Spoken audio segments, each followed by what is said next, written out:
আসসালামু আলাইকুম viewers, welcome to my channel. আমি কাউসারা নূপুর আজকে খুব মজাদার একটা দই নিয়ে এসেছি। এই দইটাকে বলা হয় মিষ্টি ভরা দই। মোটামুটি সবাই কিন্তু দই এবং মিষ্টি একসঙ্গে খাওয়াটা পছন্দ করে, তাই আজকে আমি খুব সহজে এই দই এবং মিষ্টি একসঙ্গে কিভাবে করতে হবে সেটা দেখিয়ে দিচ্ছি। দেখুন, আমি এটাকে কেটে দেখিয়ে দিচ্ছি যেটা কতটা পারফেক্ট। এবং আমি আজকে যে রেসিপিটা দিয়েছি এটা কিন্তু একেবারে 100% নো ফেল একটা রেসিপি। আপনারা খুব সহজেই আমার এই রেসিপি দেখে ঘরেই তৈরি করে ফেলতে পারবেন এই মিষ্টি ভরা দইটা। আসুন দেখে আসি কিভাবে করতে হবে। মেজারমেন্ট কাপ দিয়ে মোট আমি এখানে 6 কাপ পরিমাণ দুধ দিয়েছি। অবশ্যই চেষ্টা করবেন যে যে দুধটা এখানে ব্যবহার করবেন সেই দুধটা যেন ফুল ক্রিমযুক্ত দুধ হয়।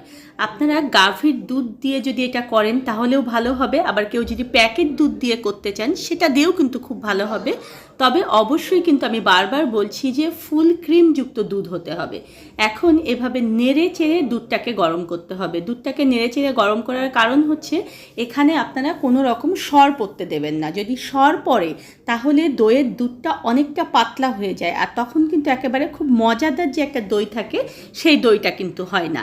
তাই অবশ্যই দুধ কিন্তু একটু ধৈর্য সহকারে নেড়ে চেড়ে আমাদেরকে গরম করতে হবে যাতে করে সর না পড়ে। আর এই দুধটাকে আমি গরম করে 4 কাপ করে নেব, মানে 1.5 কিলো দুধকে আমি গরম করে 1 কিলো পরিমাণ করে নেব। তাহলে দেখবেন যে এই যে মিষ্টি ভরা দই, এটার একেবারে পারফেক্ট যে একটা টেস্ট, সেই টেস্টটা আপনারা ঘরের দইয়েই পাবেন। দুধটা যখন দেখুন যে আমার এরকম 1 কিলো পরিমাণ হয়ে যাবে, তখন এর মধ্যে আমি দিয়ে দেবো 1/4 কাপ পরিমাণ চিনি। যেহেতু এটা মিষ্টি ভরা দই তাই এখানে চিনিটা কিন্তু আমি একটু কম দিচ্ছি, কারণ দইয়ের মিষ্টি আর মিষ্টির মিষ্টি দিয়ে খুব বেশি তীব্র মিষ্টি হলে কিন্তু এটা খেতে ভালো লাগবে না। আর এখান থেকে আমি দেখুন যে কিছুটা দুধ তুলে নিয়ে 1/2 কাপ পরিমাণ গুঁড়ো দুধের সঙ্গে মিলিয়ে নিচ্ছি। গুঁড়ো দুধটা দিলে দইটা খুব ভালোভাবে টাইট হয়। দেখবেন যে দোকানের দইটা যেরকম একেবারে পারফেক্টভাবে জমা হয়ে থাকে সেই রকম জমাই কিন্তু হবে এটা গুঁড়ো দুধের কারণে। এখন এই সব কিছু দিয়ে আমি দুধটাকে আবার আরও 4 থেকে 5 মিনিট জাল করব, কারণ এর মধ্যে যে চিনি দিয়েছি, চিনির যে বাড়তি পানিটা রয়েছে সে পানিটা যেন শুকিয়ে যায়, তাহলে দইটা খুব সুন্দর হবে।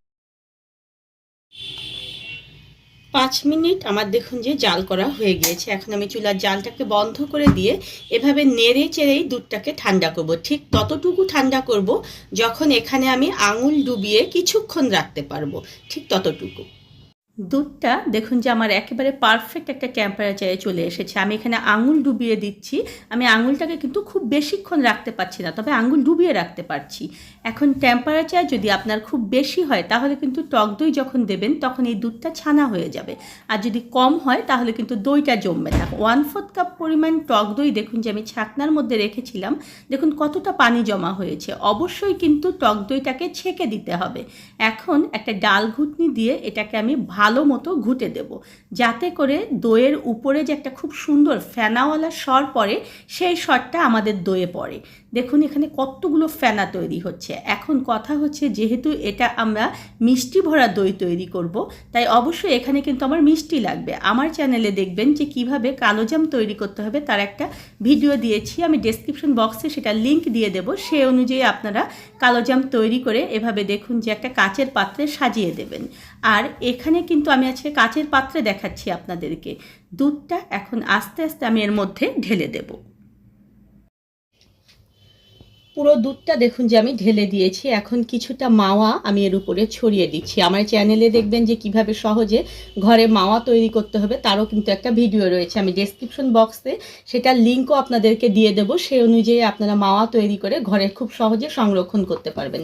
দেখুন আমি এভাবে করে মাওয়া তৈরি করে রেখেছি, সেটা গ্রেটার দিয়ে আমি গ্রেট করে নিয়েছি। এটা ঠিক আপনি যতটুকু আপনার রুচিতে দরকার বা যতটুকু আপনার প্রয়োজন, যতটুকু ইচ্ছে ততটুকুই এখানে আপনারা মাওয়া দিতে পারবেন। এখন কথা হচ্ছে এটাকে আমরা ঢেকে রাখবো কোথায়। আমার অন্যান্য যে দইয়ের ভিডিওগুলো রয়েছে সেখানে আপনারা দেখেছেন যে আমি এটাকে ঢেকে আমার একটা বন্ধ ওভেনের মধ্যে রেখে দিই। অনেকে মনে করেন যে ওভেনের মধ্যে মনে হয় আমি হিট দিয়ে দই তৈরি করি, তাদেরকে আমি আজকে দেখাবো যে হিট দিয়ে আমি দই তৈরি করি না, আমি এটাকে এখন বাইরে রেখে দেবো। এভাবে করে এটাকে আমি ঢেকে দেখুন যে আমি রেখে দিচ্ছি। রান্নাঘরের যে সেলফ রয়েছে সেই সেলফে দেখুন যে আমি নিচের দিকে এরকম করে একটা গরম কাপড় বিছিয়ে দিয়েছি, আর তার উপরে দেখুন যে আমি দইয়ের বাটিটা রেখে দিয়ে এটাকে এভাবে কাটার বোর্ড দিয়ে ঢেকে দিয়েছি। আর আমাদের সবার ঘরে মোটামুটি দেখা যায় পাতলা কম্বল থাকে, সেই কম্বলটাকে দিয়ে এভাবে আমরা ঢেকে রেখে দেব 8 থেকে 9 ঘন্টা। তারপরে 8-9 ঘন্টা পরে আমি আপনাদেরকে দেখাবো যে আমার দইটা কিভাবে পারফেক্ট হয়েছে। 8-9 ঘন্টা রাখলে মোটামুটি দই জমা হয়ে যায়, কিন্তু আজকে আমি এটাকে 10 ঘন্টা রেখেছিলাম। 10 ঘন্টা রাখাটা একেবারে সেফ। সেই 10 ঘন্টা পরে এটাকে আমি 2 ঘন্টার জন্য নর্মাল ফ্রিজে রেখেছিলাম, যাতে করে এটা খুব সুন্দরভাবে ঠান্ডা হয়ে যায় এবং সেট হয়ে যায়। দেখুন কতটা পারফেক্টভাবে এটা কাচের পাত্রেও হয়ে গিয়েছে। আর আমার এই রেসিপি দেখে যারা করবেন তারা কিন্তু একেবারে পারফেক্টলি আমার মতো এভাবে দেখুন যে দই করতে পারবেন। ধন্যবাদ সবাইকে আমার সঙ্গে থাকার জন্য। আর আমার পরবর্তীতে আরও নতুন কোনো ভিডিও পেতে প্লিজ আমার চ্যানেলটা সাবস্ক্রাইব করুন।